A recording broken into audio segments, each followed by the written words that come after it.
Hey, welcome everybody. It's time for another episode of Closing the Wealth Gap. Because, well, you know, the rich are getting richer and the rest of us. So how do you close that wealth gap? How do you become part of the haves and not the have-nots? Well, let's talk to the man who has helped millions with this question. Tyrone French. How you doing, Tyrone? Paul, I'm doing pretty good. How about yourself, buddy? I'm always feeling good. I'm always looking forward to this show because you get me thinking. You get me thinking about, you don't just tell me what to do. You get me thinking about what I should do and what I'm not doing here. Well, I like the dialogue that we have because you pretty much represent the audience. I'm the everyman out there. And I'm the guy that you'll ask me questions that a lot of times the audience won't ask.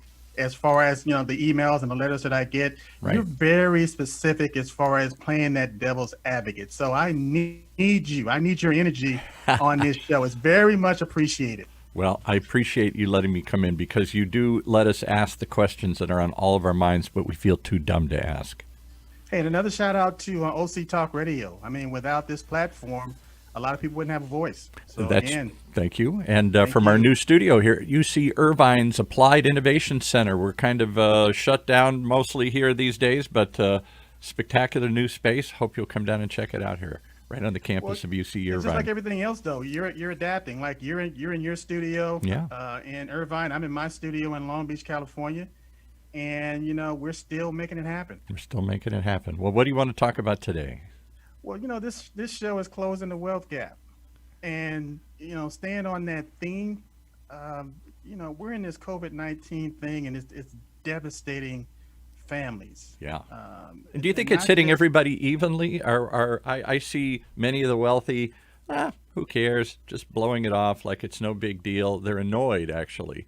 And the average worker, like here in Orange County, in Santa Ana, whatever, the people who are the manning the shelves and working at the stores, they're getting hit the hardest, not only because they're getting sick because they got to keep working, but they're more packed together and they're probably less adapted to change.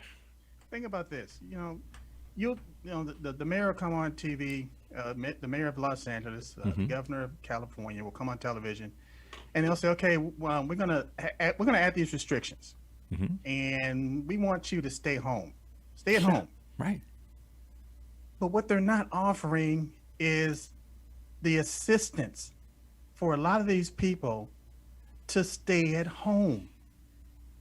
If I stay at home, how do I pay my rent? Yeah. How do I pay my car payment? Right. How do I provide food for my family? So yeah, I understand there's a pandemic out there. It's devastating. I believe that, you know, wear a mask.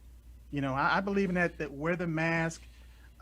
You know, if you can, you know, isolate yourself. Don't be in crowds and things like that. Like, you know, we just had Thanksgiving. It was my wife, my daughter, and I, and we had a beautiful Thanksgiving. There you go. My mother, who's in her late 70s, you know, the family didn't go over there and have this big Thanksgiving celebration. Because you didn't want to make her see her for next Thanksgiving. Exactly. You don't want to make her sick, and she didn't want to get sick. Absolutely. But we have this income disparity. We do. I don't hear something that we gotta touch on this subject as far as, you know, like I said, this show is Closing the Wealth Gap, but there is a racial component to this as well. We got to start focusing on closing the racial wealth gap. Well, look what's happened this summer. We're taping this in the December of 2020. So anybody who has even a brief understanding of what's happened this summer, we've seen again racial tensions erupt in this country. And I keep thinking, as an old white guy here who's been through the 60s and the 70s and everything, who lived through the race riots in the 60s, who lived through the race riots in LA after Rodney King in the 90s, a lot of talk, a lot of effort. We're going to fix this problem. Enough of this nonsense already. Everybody's going to have the same equal chance, equal opportunity, and make with it what you will. And then, I'm sorry, I go on my daily life. I guess I'm the privileged few who think, okay, we handled that one. Until the next crisis comes along, and all of a sudden, what?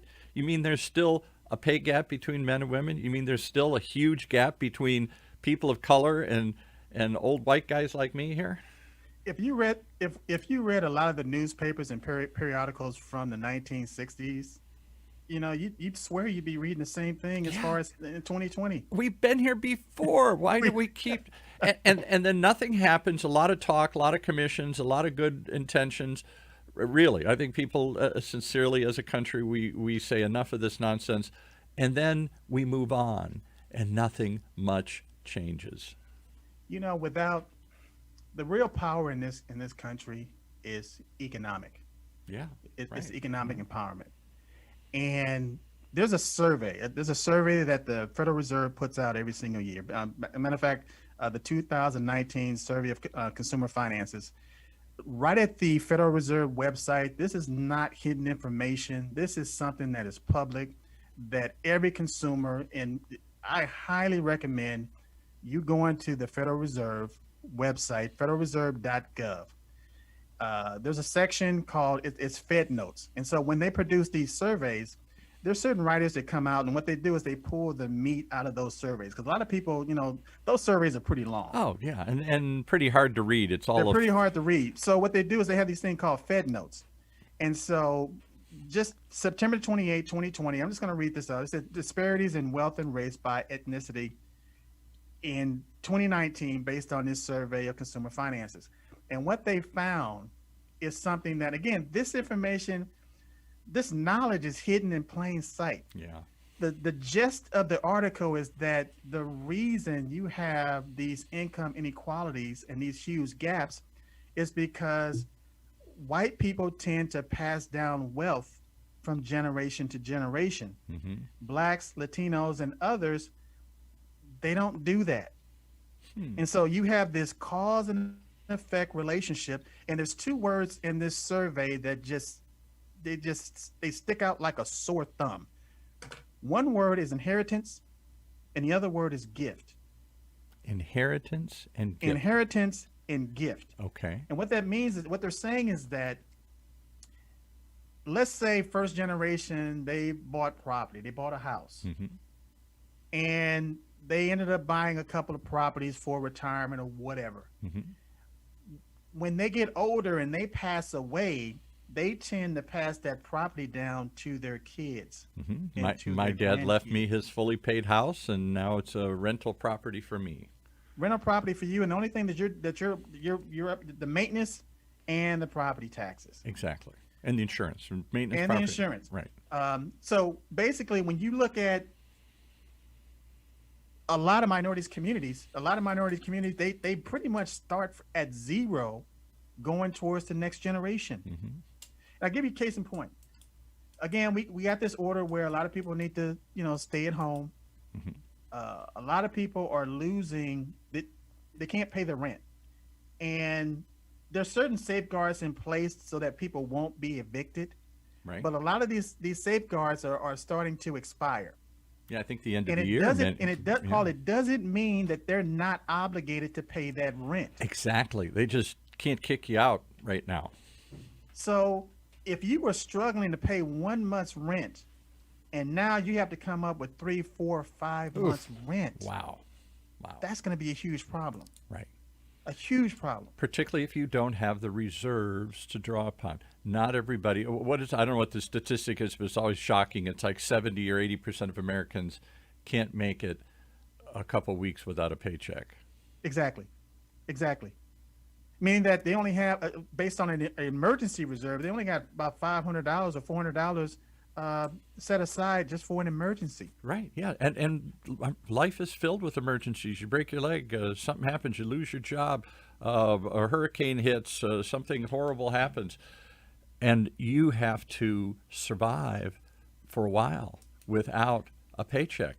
COVID has made that plainly clear. Now we've become creative on how we can work from home, how we can telecommute, how we can do other things. Restaurants are trying to serve outdoors in the parking lot and do more deliveries. So we're very creative when it comes to doing this. But the bottom line is you got to have some reserves in your life. And so many people that you're talking to and about simply don't. And think about this, Paul. Let's say again, now you're stressed out about paying your rent that you don't have. Your hours were cut at your job, Right. or even if you still have a job. Right. Yeah. Imagine now that you can't pay your registration for your car. Oof. Or your Imagine, insurance. Yeah. let's say you manage to pay the car note, but you can't afford the registration or you can't afford the insurance, Right. and now you get pulled over because your registration is not up to date, or you're in California. It's mandatory to have insurance. You can't afford to make that insurance payment. Let's say when the beginning of this COVID thing hit in March, a lot of insurance companies were very lenient as far as making those payments.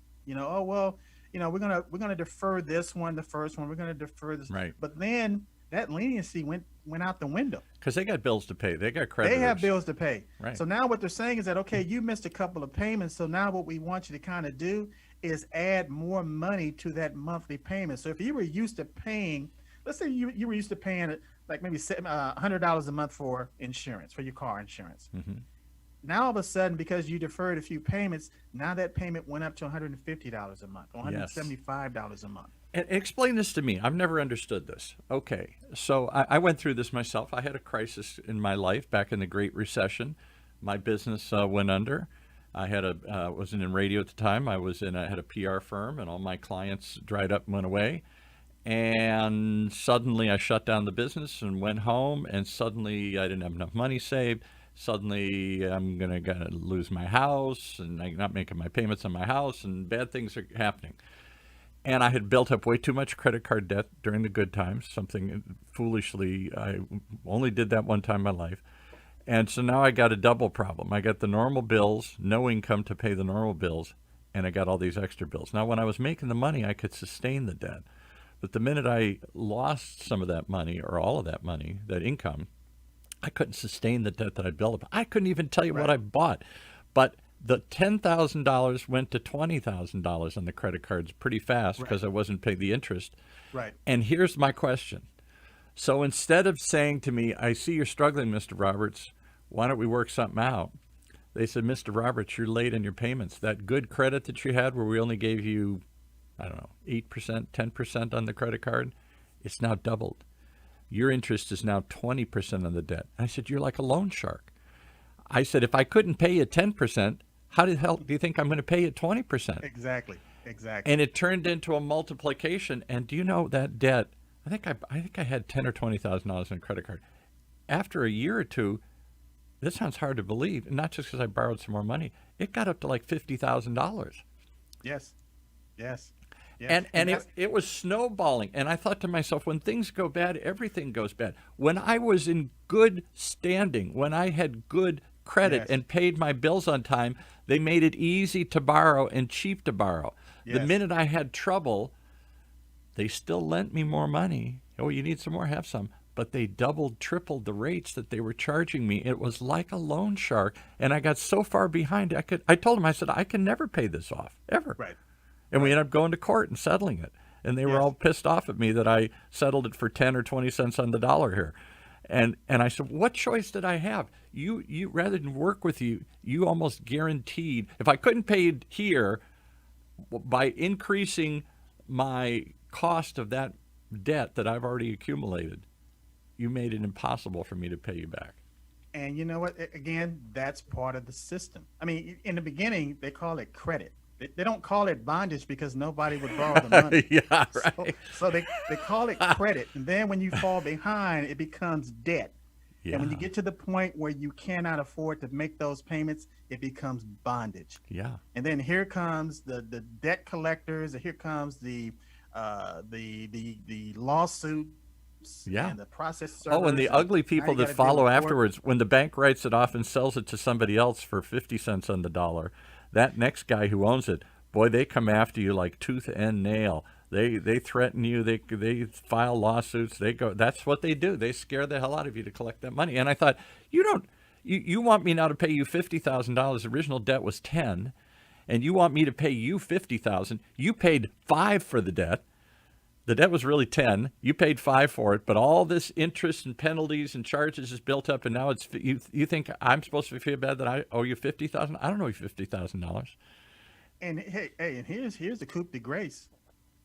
When all that's said and done, that money that you borrowed that you never paid back, Right. that original creditor wrote off. Right. Now here comes the IRS because that was income. Yeah. Right. Another whammy. Oh yeah. Thank you, because they wrote it off. Thank you. Now you got an extra $40,000 this year. Where? I don't have it. Oh, well, That's because they right. forgave the debt. And I said it was all funny money. I borrowed $10,000, and suddenly I owe $50,000. Why? So it goes back. It goes back to having that reserve. Remember, there was a story in the Bible about Joseph, Okay. and Joseph could interpret dreams. Yes. Right. And Joseph, got thrown in prison. I'm not going to get into the whole story, but Right. somebody lied on him. He ended up in prison. First of all, his brothers left him for dead. Then he became a slave. Then he ended up finding himself in a prison in Egypt. So he was just having a bad He time. was having a bad day. But everything happens for a reason. So just so happens the person they was in jail with, in prison with, had an audience with the king, and come to find out, hey, I know this person. The king had a dream, couldn't interpret the dream. All of the wise people around him couldn't interpret the dream, and all of a sudden it's like, hey, there's a guy in your jail, in your cell, Yeah. that can interpret this dream for you. Well, they summoned Joseph, and Joseph listens to the dream, and because he's a man of God, he was able to interpret the dream, letting him know that, hey, look, the fat calves are when there's time of plenty. Yeah. But there's going to be a time when those lean calves are going to try to eat the fat ones, because that's going to be a drought. Right. So you're going to have 7 years of plenty, and then you're going to have 7 years of drought. And what Egypt did was they started loading up on grain, because they was foretold to them that a drought was coming. If more Americans would look at our business cycle and understand that it's a feast and famine cycle, Yeah. that in times of feasting, that's when you're supposed to pull your reserves in. And in times of the drought, that's when you begin to use those reserves to get through that period. Seems so simple that people knew it long ago. And again, these are just stories that are in the Bible that people think have these religious undertones. No, these are principles saying, hey, look, in good times, store up, because the bad times are coming. Yep. They're coming. But And so so we don't. Good times Egypt we ended up- blow it and spend it, and the bad times we ain't got it. Yeah, and so the moral of the story is that Egypt became one of the richest nations in that area, because everybody from around needed food. Yeah. And they were trading everything that they could, gold, property, cattle, just to get those goods. And the moral of the story is that David ended up being the number one, the number two person in Egypt. And his family, the ones that left him for dead, ended up having to come to him for grain. Well, we're coming at the end of our first episode here. We've teased what we're going to talk about in the second one. The fact of the matter is not just that all of us have an obligation to save during the good times and be prepared for the famine that may come ahead, the COVID, the unexpected crisis that we need to call upon our reserves, something we don't. But because we don't have those reserves, we don't pass them on to anybody else, and the next generation starts in a hole or at zero.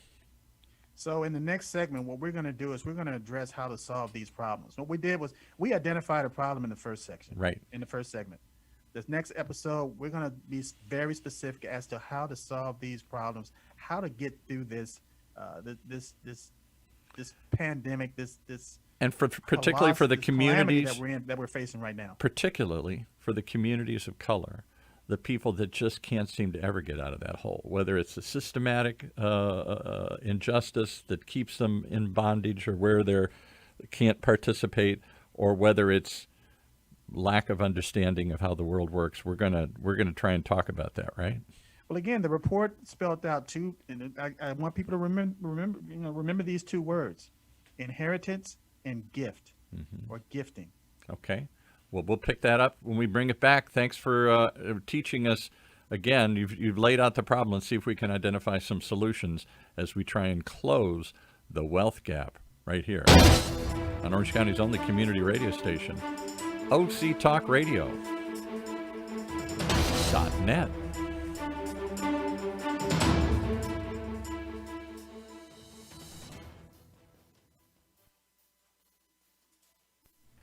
Okay, there we go.